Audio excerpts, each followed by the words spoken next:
Hello students, welcome to your channel.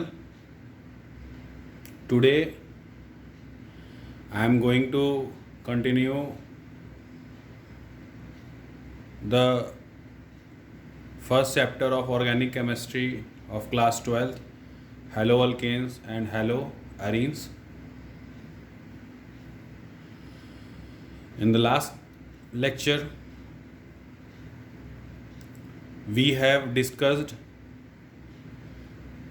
about the introduction of haloalkanes and haloarenes.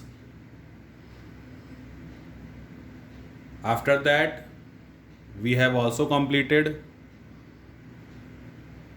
its different types of classification. Today, I have to continue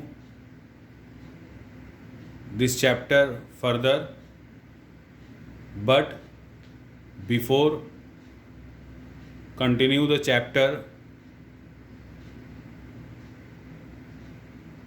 some students wanted to sort out their doubts in the last lecture,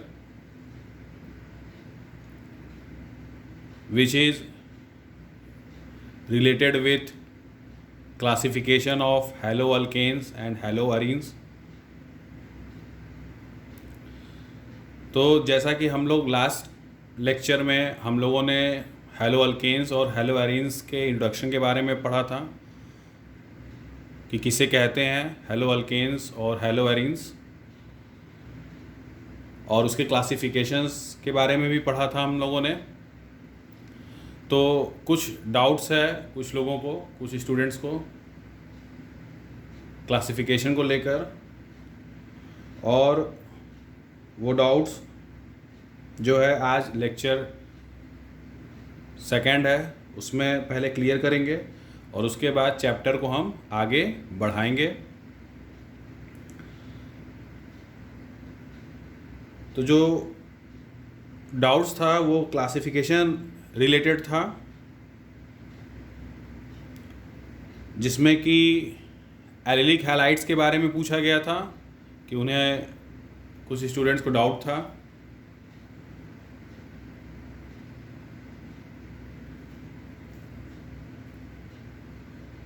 तो allylic halides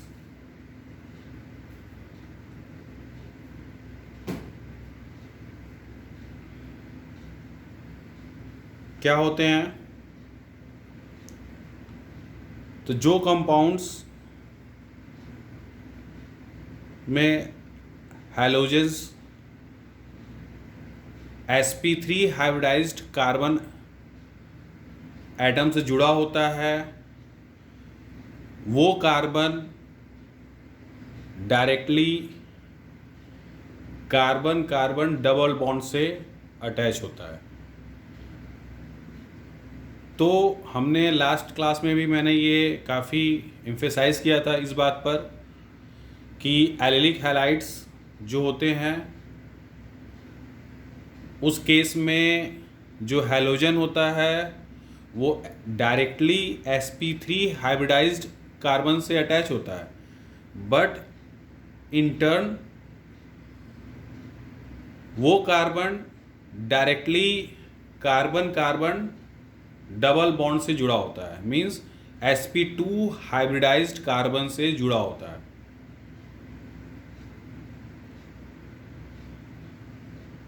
जैसा कि ये example भी आप देख सकते हैं,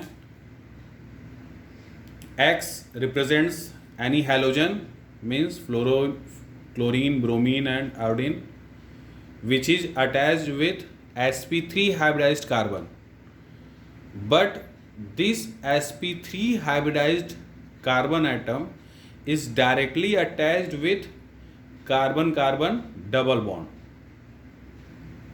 means sp2 hybridized carbon से जो कार्बन जुड़ा हुआ है वो sp3 हाइब्रिडाइज्ड है, जिससे कि हैलोजन जुड़ा होता है. और इस तरह का जो कंपाउंड होता है उसी को हम एलिलिक हैलाइड्स कहते हैं।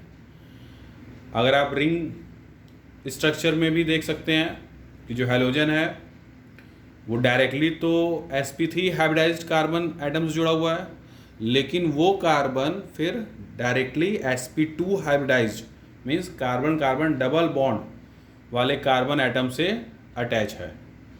तो इसको हम एलिलिक हैलाइड्स कहते हैं।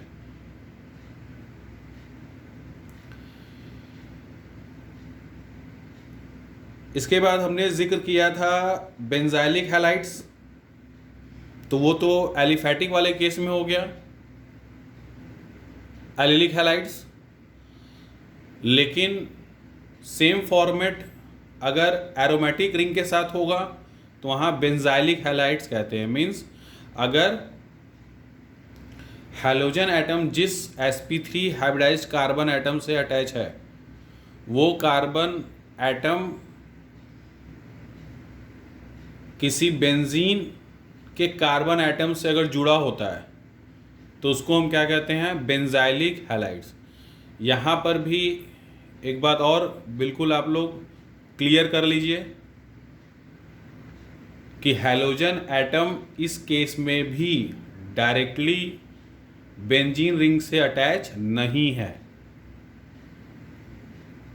तो वो directly sp3 hybridised carbon atom से अटैच है और फिर वो कार्बन डायरेक्टली अटैच है बेंजीन रिंग के कार्बन एटम से जो कि sp2 हाइब्रिडाइज्ड होता है। तो इस स्ट्रक्चर को या इस तरह के कंपाउंड को हम क्या बोलते हैं, बेंजाइलिक हैलाइड्स। तो बेंजाइलिक हैलाइड्स में हैलोजेंस एरोमेटिक रिंग के साथ डायरेक्टली अटैच नहीं होते हैं। तो इसमें आप देख सकते हैं प्राइमरी सेकेंडरी का एग्जाम्पल दिया हुआ है।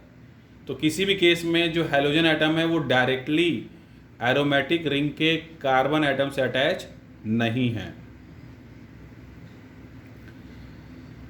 और अगला क्लासिफिकेशन अगर हम बात करें तो ये कंपाउंड्स होते हैं, इस केस में जो हैलोजन एटम है वो directly sp2 hybridised carbon atom से अटैच होते हैं।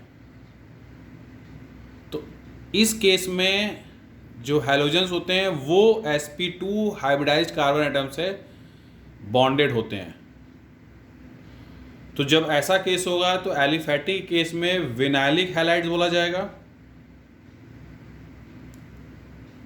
जिसमें हैलोजन एटम sp2 हाइब्रिडाइज्ड या कार्बन कार्बन डबल बॉन्ड वाले कार्बन एटम से डायरेक्टली हैलोजन एटम बॉन्डेड होता है, तब हम क्या बोलेंगे, विनाइलिक हैलाइड्स। लेकिन दूसरा क्या है, एरिल हैलाइड्स, जिसको हैलो एरीन्स भी बोला जाता है, उन्हीं को कॉमनली हम क्या बोलते हैं, एरिल हैलाइड्स। तो एरिल हैलाइड के केस में जो हैलोजन एटम होता है वो डायरेक्टली बॉन्डेड होता है एरोमेटिक रिंग के कार्बन एटम से, जो कि sp2 हाइब्रिडाइज्ड कार्बन एटम होता है। तो इस केस में हैलोजन एटम डायरेक्टली अटैच होता है इस कार्बन एटम से, मीन्स एरोमेटिक रिंग या बेंजीन रिंग के कार्बन एटम से, तो उसको हम क्या बोलते हैं, एरिल हैलाइड्स। जैसा कि आप दोनों के एग्जांपल भी देख सकते हैं, एलिफैटिक और विनाइलिक हैलाइड्स। देखिए हैलोजन जो एक्स रिप्रेजेंट कर रहा है वो डबल बॉन्ड जो कार्बन है उससे ये अटैच है, means sp2 hybridised carbon atom से, रिंग में भी आप देख सकते हैं। वहीं आप एरोमेटिक मीन्स बेंजीन के केस में डायरेक्ट ये हैलोजन एटम अटैच है या बॉन्डेड है। तो आई होप कि जिन लोगों को डाउट्स था क्लासिफिकेशन रिलेटेड वो क्लियर हो गया होगा। अब हम आगे चलते हैं, चैप्टर को आगे बढ़ाते हैं और चैप्टर अब आपका रेगुलर चलेगा, इसका रेगुलर लेक्चर अपलोड होगा ताकि जल्द से जल्द आपका चैप्टर कंप्लीट करा दिया जाए। तो अगला जो इसमें टॉपिक है वो है नॉमेनक्लेचर। तो nomenclature, as you all are well familiarized with IUPAC system of nomenclature, as you have already studied about this section in class 11th। तो यहाँ पे मैं बहुत ज़्यादा डिटेल में नहीं बताऊँगा, मैं 11th के लेक्चर में जो नॉमेनक्लेचर सेक्शन है उसको अपलोड कर दूंगा। तो वहाँ से भी आप लोग जो बेसिक्स हैं नॉमेनक्लेचर के और जितना भी सेक्शन है नॉमेनक्लेचर का वो सब उस लेक्चर में कवर्ड रहेगा। तो आप लोग वो लेक्चर भी देख सकते हैं डिटेल में पूरा, जितने भी कंपाउंड्स हैं सभी कंपाउंड्स से रिलेटेड नॉमेनक्लेचर रहेंगे उसमें। तो यहाँ पे हम बस सिंपल जो रूल्स हैं बेसिक उसको हम डिस्कस करेंगे। तो जो हेलो अल्केन्स का नॉमेनक्लेचर होता है बहुत ही सिंपल होता है, जैसा कि आप लोग पढ़ चुके हैं, as you have already read that first of all we take the longest chain of carbon that contains the halogen atom, because in these compounds halogen is regarded as a functional group, therefore we give priority to that longest chain that contains the halogen atom। तो भाई halogen वाला compound है ये, तो इसलिए halogen इस case में main functional group है। तो हम हैलोजन कंटेन जो चेन करेगा जो भी लॉन्गेस्ट चेन उसको हम पहले लेंगे और लॉन्गेस्ट चेन के सिलेक्शन के बाद हम नंबरिंग करते हैं उस चेन का कि कितने कार्बन नंबर्स हैं उसमें।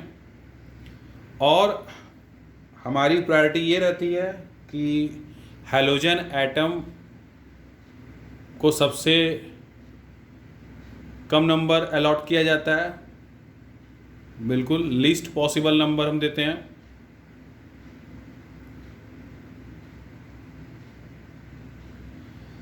और अगर उसमें डबल या ट्रिपल बॉन्ड होगा हैलोजन एटम के साथ साथ, तब हम डबल या ट्रिपल बॉन्ड को प्रायोरिटी देंगे, क्योंकि डबल और ट्रिपल बॉन्ड हैलोजन से ज़्यादा प्रेफरेंस देते हैं। तो उस केस में फिर हम नंबरिंग ट्रिपल बॉन्ड और डबल बॉन्ड के अकॉर्डिंग करेंगे, जिधर से वो पास पड़ेंगे उधर से हम नंबरिंग आइदर लेफ़्ट साइड और राइट साइड स्टार्ट करेंगे। कंडीशन यही है कि ट्रिपल बॉन्ड या डबल बॉन्ड सबसे पहले होने चाहिए। और अगर हैलोजन एटम्स एक से अधिक है तो हम उसके लिए सूटेबल सफिक्स लगाते हैं, जैसे 2 के लिए डाई, 3 के लिए ट्राई, 4 के लिए टेट्रा, इस तरह से। और उसको हम नाम देते हैं haloalkanes, such as chloromethane, bromomethane, या हेलो अल्कीन्स या हेलो अल्काइंस। जैसे यहाँ कुछ एग्जांपल है, 2 chloropropane, 1 bromobutane, 1,2 dibromoethane, 1,2 dichloroethane. तो और भी इसमें डिटेल है, अगर किसी को कोई प्रॉब्लम होगा तो कमेंट सेक्शन में मेंशन कर देगा। तो इस सेक्शन में भी मैं वीडियो अपलोड कर दूंगा, लेकिन मैं 11th के लिए मैं अपलोड करूंगा। तो हेलोवेरिन्स में हम, जैसा कि हम लोग कॉमनली एरियल हैलाइड बोलते हैं हेलोवेरिन्स को, तो इसमें चूँकि रिंग है तो हेलोजन एटम के रेस्पेक्ट में हम नंबरिंग करते हैं। तो हेलोजन एटम को हम प्रायोरिटी रखते हैं, तो हमेशा 1 पे रखते हैं। तो लिस्ट नंबर हम देंगे हेलोजन एटम को इस केस में भी। जैसे ये एग्जांपल आप देख रहे हैं, ब्रोमोबेंजीन 1 आइडो 2 मिथाइल बेंजीन। देखिए यहाँ मिथाइल क्या साइड ग्रुप है, और आयोडीन यहाँ पे behaves like a functional group. तो यहाँ फंक्शनल ग्रुप जैसा है वो, इसीलिए आयोडीन को हम नंबर 1 पे रखे हैं, और उसके रेस्पेक्ट में हमने मिथाइल को 2 नंबर अलॉट किया है। तो कुछ और भी ये एग्जांपल हैं, जैसे 2 क्लोरो 2 मिथाइल प्रोपेन। फिर ये एलिल ब्रोमाइड कॉमन नेम जो, जिसका बेसी नेम 3 ब्रोमो 1 प्रोपीन। इसमें चूँकि डबल बॉन्ड आ गया, तो आप देख सकते हैं कि डबल बॉन्ड को प्रेफरेंस इसमें मिल रहा है। साइक्लिक कंपाउंड है, साइक्लोहेक्सिल ब्रोमाइड, तो ये कॉमन नेम।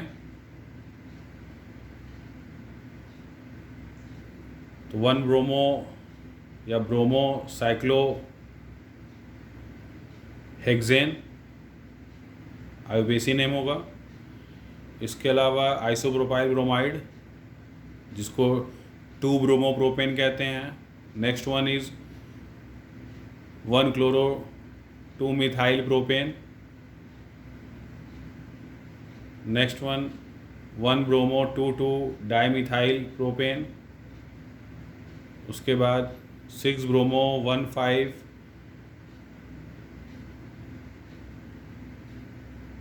हेप्टाडाइन 3 आइन। तो इसमें डबल बॉन्ड भी है, ट्रिपल बॉन्ड भी है।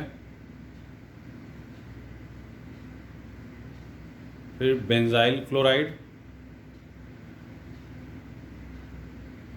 इसमें देखिए बेंजाइल क्लोराइड में जो Cl है वो डायरेक्टली अटैच नहीं है, तो ये बेंजाइल हैलाइड है। और ये आपका last one is P for para nitro benzyl bromide.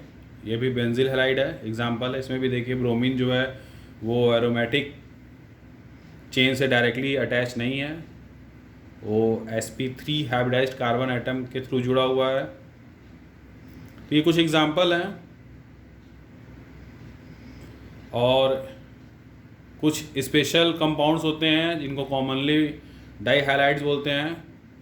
तो इसमें अगर सेम हैलोजन एटम दो सेम हैलोजन एटम अटैच होते हैं, या तो एक ही कार्बन पे या तो एडजेसेंट कार्बन एटम्स पे, 2 सेम हैलोजन एटम बॉन्डेड होते हैं, तो उनको हम डाई हैलाइड्स बोलते हैं। और इसका जो जनरल फार्मूला होता है CnH2nX2। तो डाई मीन्स होता ही है 2, halides means halogen, means Hi जो होता है X पे जो चार्ज आता है -1, तो उस फॉर्म में जब ये हैलोजेंस होते हैं तो उनको हैलाइड्स कहते हैं।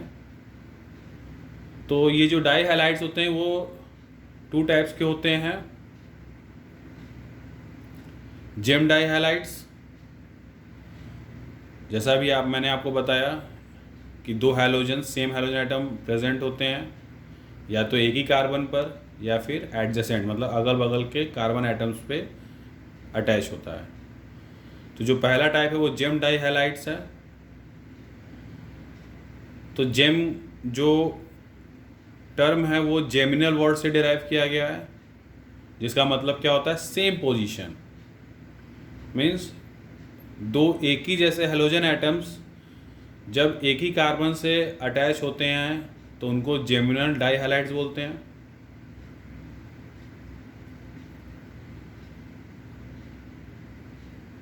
जैसा आप एग्जांपल देख सकते हैं CH3CHX2, तो C पे दो हेलोजन एटम्स हैं, दोनों ही सेम हैं, तो चाहे Cl हो सकता है, चाहे फ्लोरीन हो सकता है, चाहे ब्रोमीन, चाहे आयोडीन, कोई भी हो सकता है, लेकिन दोनों एक ही होंगे। अगर क्लोरीन होगा तो दोनों क्लोरीन होगा, अगर आयोडीन होगा तो दोनों आयोडीन होंगे, अगर ब्रोमीन होंगे तो दोनों ब्रोमीन, एंड सिमिलरली अगर फ्लोरीन होगा तो दोनों फ्लोरीन ही होंगे।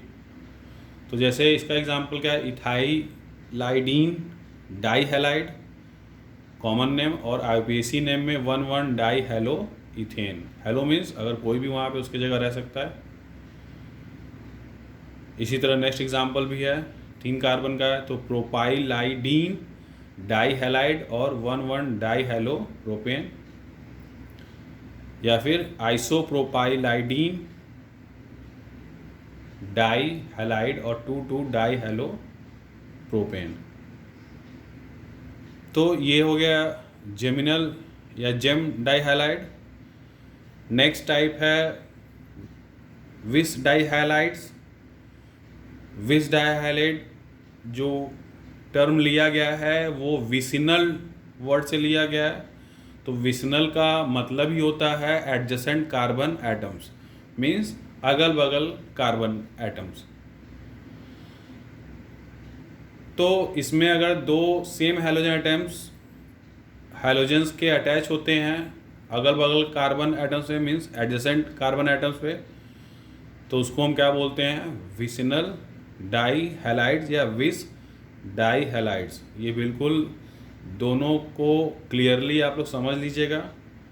आप वीडियो को रिप्ले कर सकते हैं ताकि इसमें कोई कन्फ्यूज़न ना रहे आप लोगों को।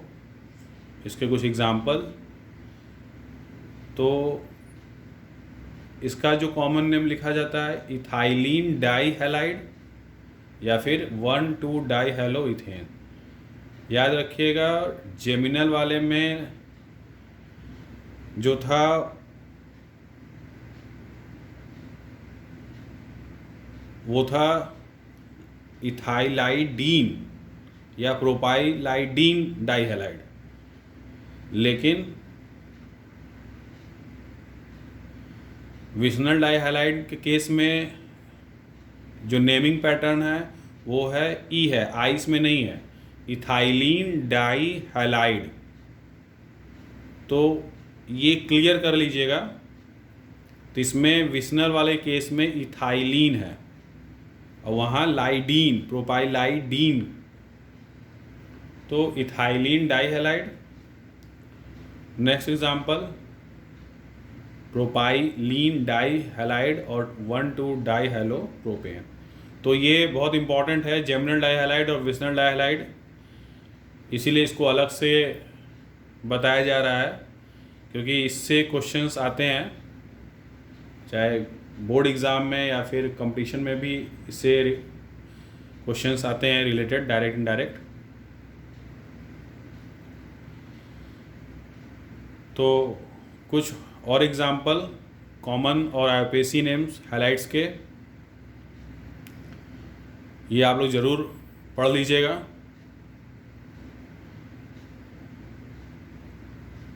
ये सारे कॉमन नेम स्पेशली, तो कॉमन नेम भी पूछे जाते हैं या फिर कॉमन नेम पूछ के उसका आईयूपीएसी नेम या स्ट्रक्चर पूछा जाता है, क्योंकि जनरली आईयूपीएसी नेम से आप स्ट्रक्चर खींच सकते हैं लेकिन कॉमन नेम से थोड़ा कन्फ्यूज़न होता है।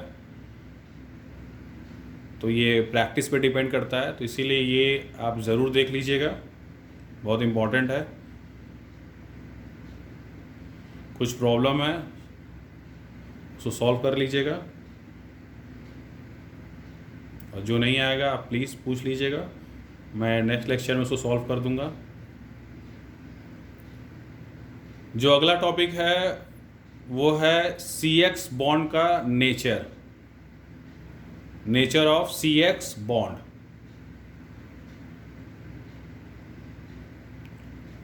तो X जो है वो हैलोजन है, और हम जानते हैं हैलोजन जो है वो 17th ग्रुप का है, और इनकी जो इलेक्ट्रो नेगेटिविटी होती है वो कार्बन एटम से ज़्यादा होती है। और इलेक्ट्रो नेगेटिविटी भी आप लोग जानते होंगे कि ये एक प्रॉपर्टी है जिसके ज़रिए थ्रू विच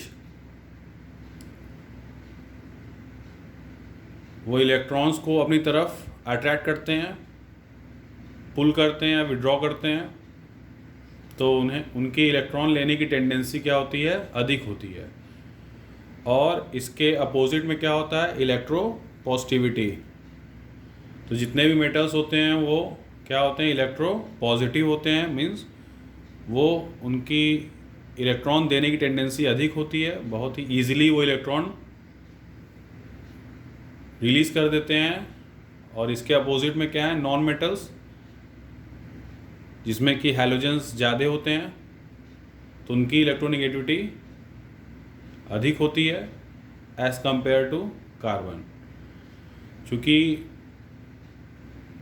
CX बॉन्ड जो है वो कोवैलेंट बॉन्ड है, और कोवैलेंट बॉन्ड जो बनता है वो शेयरिंग ऑफ पेयर्ड इलेक्ट्रॉन से बनता है। मीन्स एक पेयर इलेक्ट्रॉन्स की शेयरिंग होती है और उसी से कोवैलेंट बॉन्ड का फॉर्मेशन होता है।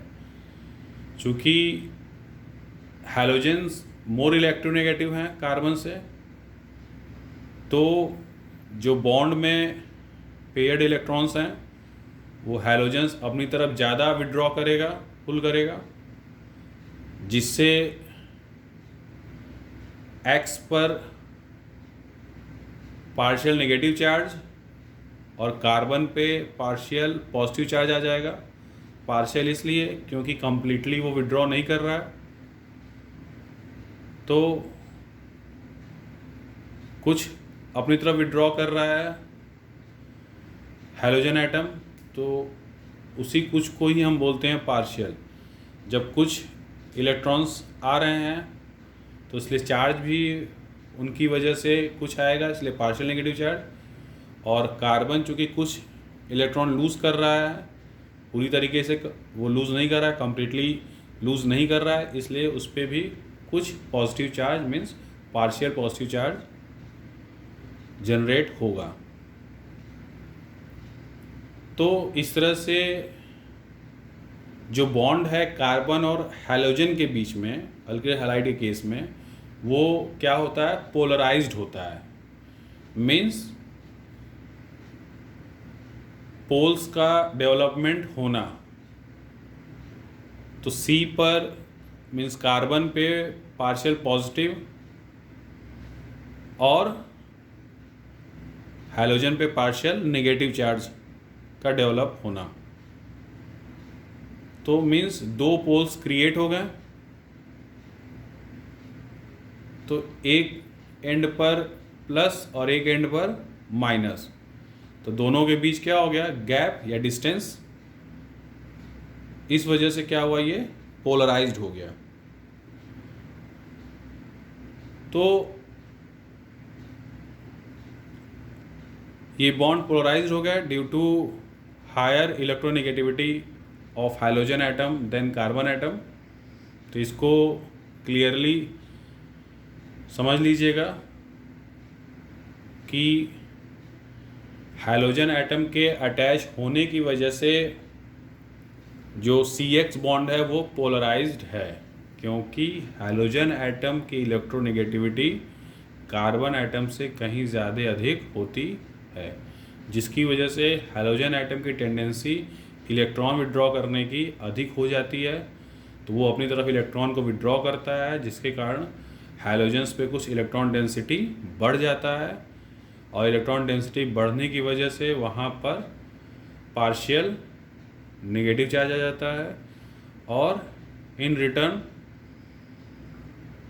कार्बन एटम से इलेक्ट्रॉन लूज होता है कुछ, इसीलिए उस पर पार्शियल पॉजिटिव चार्ज आ जाता है, इसलिए CX बॉन्ड क्या हो जाता है, पोलराइज्ड हो जाता है, मतलब पोल्स का डेवलपमेंट होना। तो ये कार्बन हैलोजन जो बॉन्ड लेंथ है, तो बॉन्ड लेंथ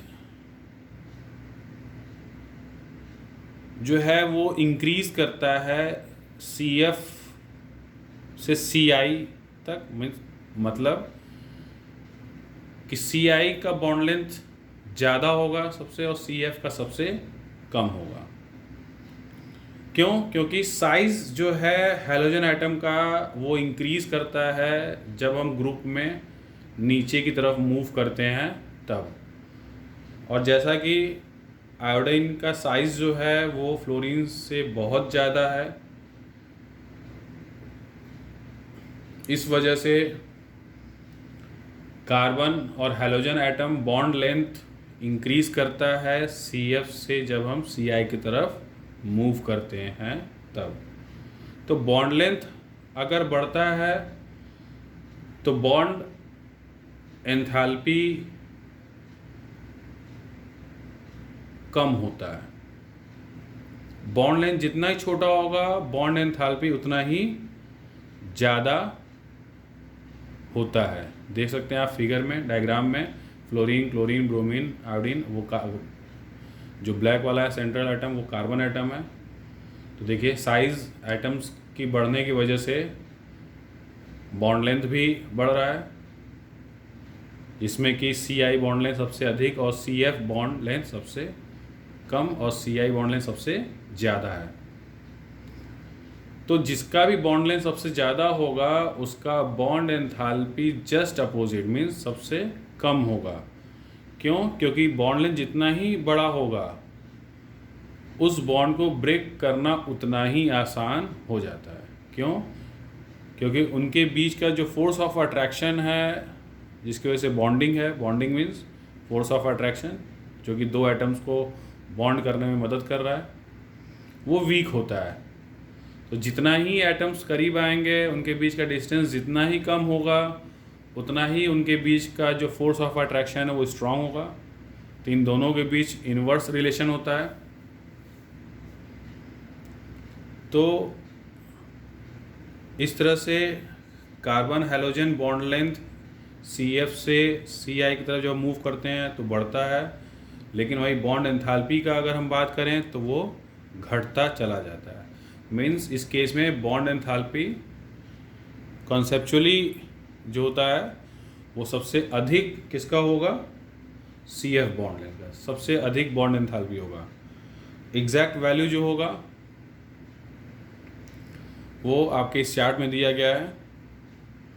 देखिए बॉन्ड लेंथ CF 139 पिकोमीटर में है और बॉन्ड एंथैल्पी किलो जूल पर मोल में है, तो 139 है और बॉन्ड एंथैल्पी 452 किलो जूल पर मोल है। वहीं CCl बॉन्ड जो है 178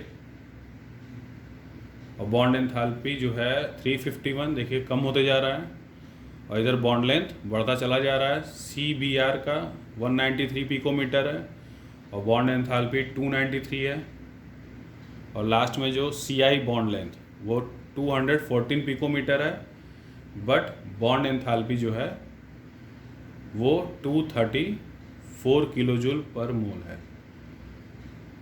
तो अगर ये इंक्रीजिंग या डिक्रीजिंग ऑर्डर में क्वेश्चन आता है, चाहे बॉन्ड एंथैल्पी के रेस्पेक्ट में या बॉन्ड लेंथ के रेस्पेक्ट में, तो आप उसको इजीली सॉल्व कर पाएंगे।